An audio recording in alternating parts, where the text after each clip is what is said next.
The FBI illegally spied on January 6 protesters, people who were not even involved in any alleged criminality in any regard on that day. They also went after bank records and asked different bank companies to turn over all debit credit transactions from that day. The FBI wants it all. They promised us that their censorship and that their intrusions into American civil liberties had stopped, but that is not the case at all. We are going to take a look at the court opinion from the United States Foreign Intelligence Surveillance Court. But first, let's get some background on where this opinion came from. The story comes from the Washington Post. They tell us the FBI misused a surveillance tool on January 6 suspects and BLM arrestees and others, saying that the FBI had a powerful digital tool that they misused more than 278,000 times, including against crime victims, J6 riot suspects, meaning this happened after January 6th. And recall that a lot of our concerns with the FISA court, they said they fixed. They responded to the Durham report, which explained a lot of the FISA court problems and the corruption within the FBI in order to get access to the private information of American citizens. They said we made changes and there is no need for remediation in any way, shape, or form. But why were they investigating and violating civil liberties 278,000 times after January 6th? It's because nothing has changed at all. Also, people arrested in the aftermath of the protest for George Floyd, all coming out from a newly unsealed court document, the one we'll take a look at. FBI officials say, we already fixed the problems, but that is not true. The agency blamed on a misunderstanding between its employees, a simple misunderstanding between the employees and its Justice Department lawyers about how to properly use a vast database named for the legal statute that created it, FISA.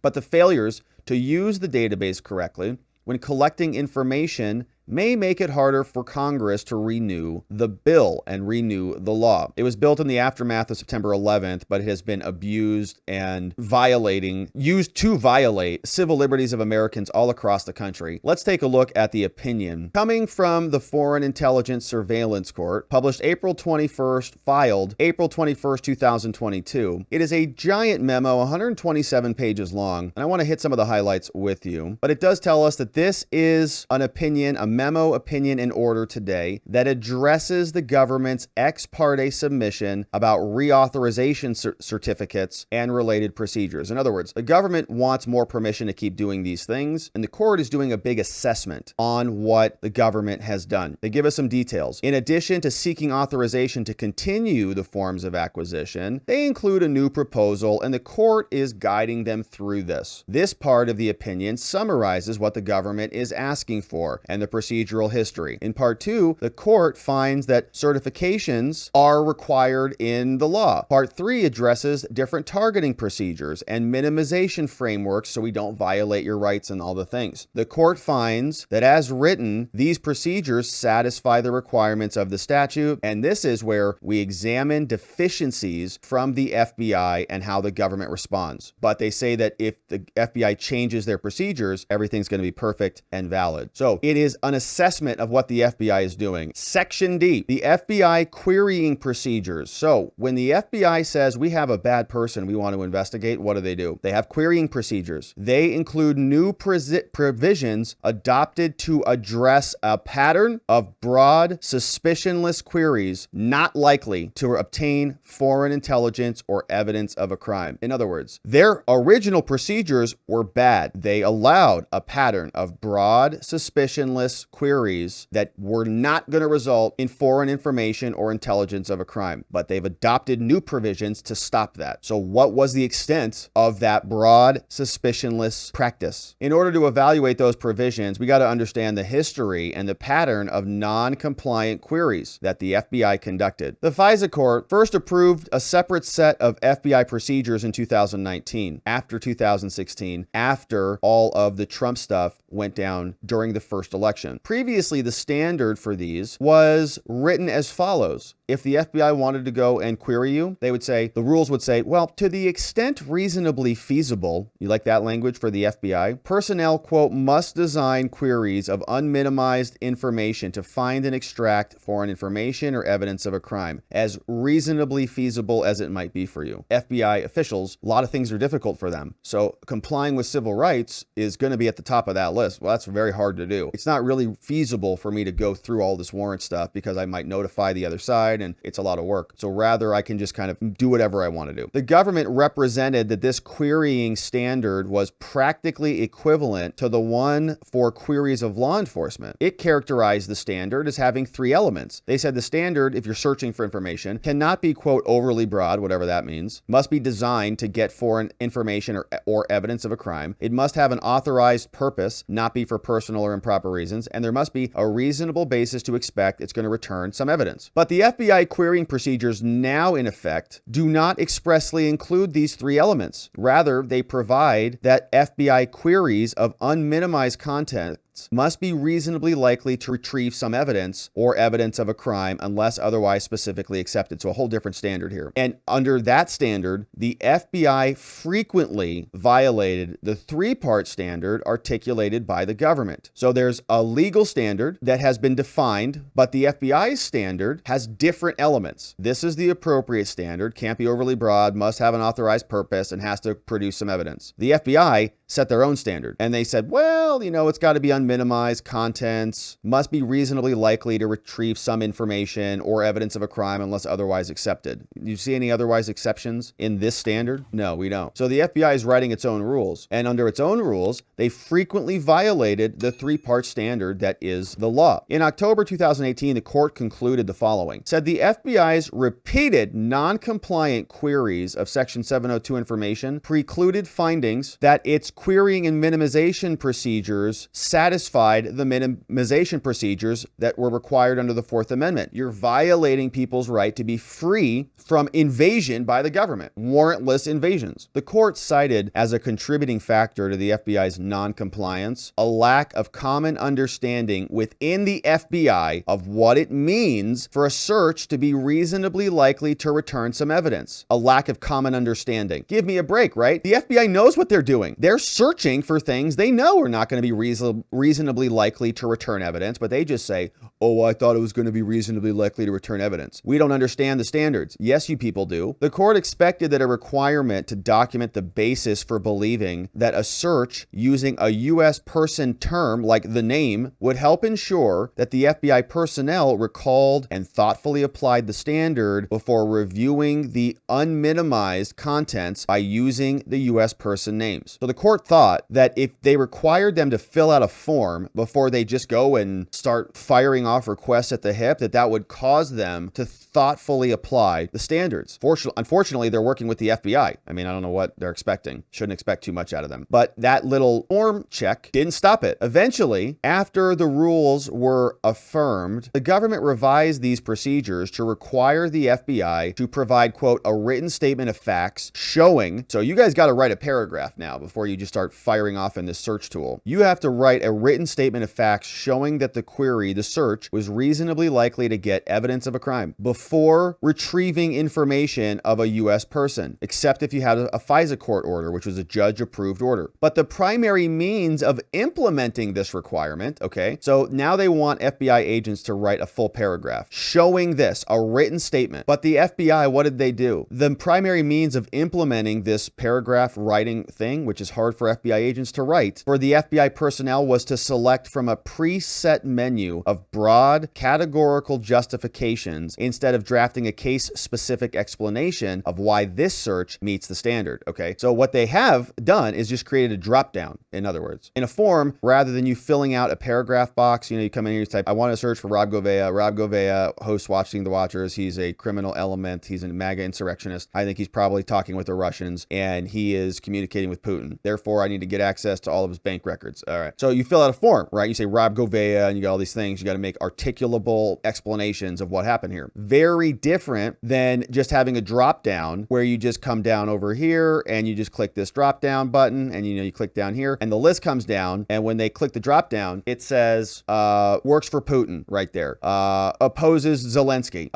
hates COVID, challenges the FBI, says we all use coloring books. Okay, drop down. It's not particular. And they just went in here and they say, oh, Rob Gouveia, oh, Putin stooge. That's a good one for me right there. So these FBI dorks, like, they don't want to write anything. Oh, it's too complicated for me. So they just select a drop down, broad categorical justifications, and they didn't draft case-specific explanations of anything. In November, the court found that the FBI's failure to properly apply its querying standard was more pervasive than even previously believed. They were doing this like crazy. Over 270,000 of them, but noted that most of those queries occurred prior to the FBI's training. In addition, COVID-19 severely limited the government's ability to monitor FBI compliance. They were all just going hog wild over there, searching for everybody. Under those, quote, they call them unique circumstances of COVID, which lasted for years, the court concluded that the improper queries did not undermine its prior determination that the FBI procedures with the implementation of the document requirement met the statutory and Fourth Amendment requirements. Make you just sick. The court says, in spite of all of this disgusting behavior, 278,000 retrievals, the FBI openly trying to skirt around the requirements to even write a paragraph. That's how lazy and disgusting they are. They make drop downs, and the court still twists itself into a pretzel to justify it. Well,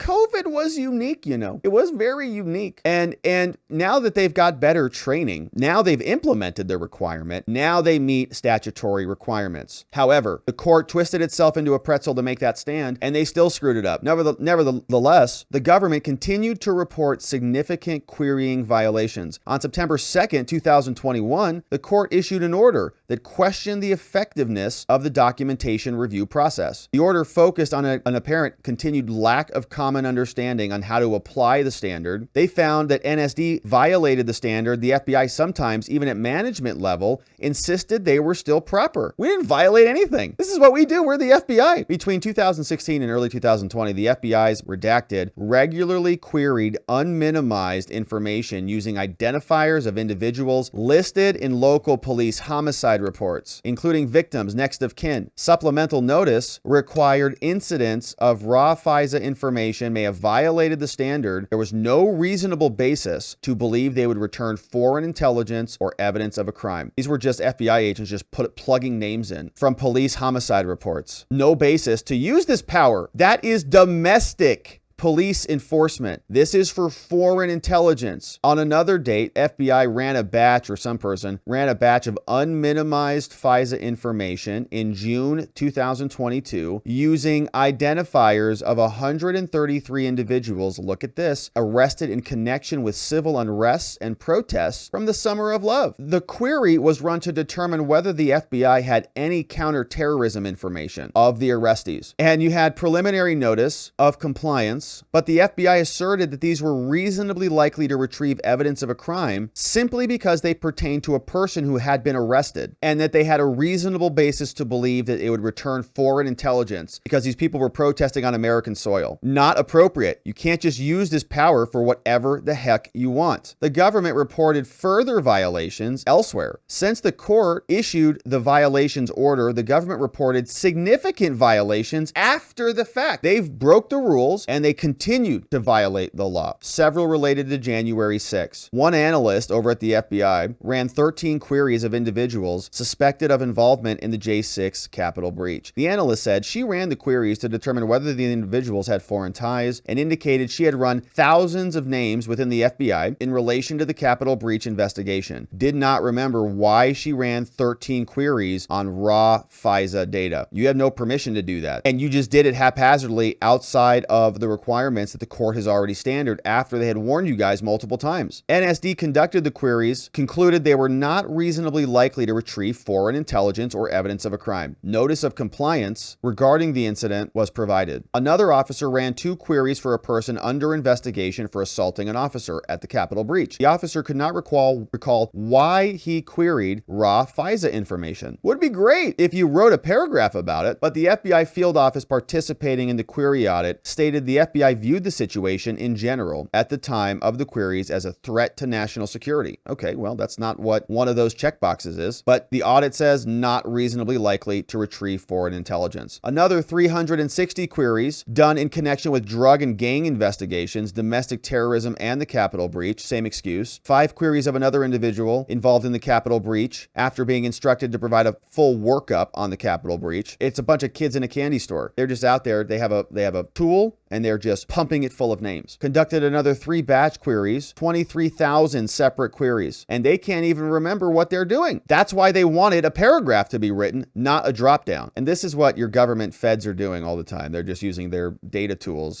basically their Facebooks, their internal Facebooks, to go in and search people and scroll around their profiles all day. Get a real job. They conducted a batch query of over 19,000 donors to a congressional campaign. You donate to a congressperson, you're getting investigated by the FBI. What congressional campaign was that? The analyst who ran the query advised the campaign was a target of foreign influence. But no, only 8 of them had sufficient ties that would have met the standard. But they don't care. They just upload everything. So the likelihood that your data has been compromised by the FBI gets higher by the day. The Internal Audit Office has uncovered similar querying violations, and the list goes on and on. So the behavior is just disgusting. You can see the report goes on and on. Now the question will be, what does Congress do about any of this? And it's not just the FBI going after foreign information. It's also the FBI going after your banking records. In fact, they asked Bank of America for a list of anyone who used credit cards and debit cards in Washington, D.C. area between January 5th and January 6th. Doesn't matter if you participated in January 6th at all. Doesn't matter if you were there for a conference that had nothing to do with January 6th. The disgusting government, the FBI, and the disgusting banks who are colluding with them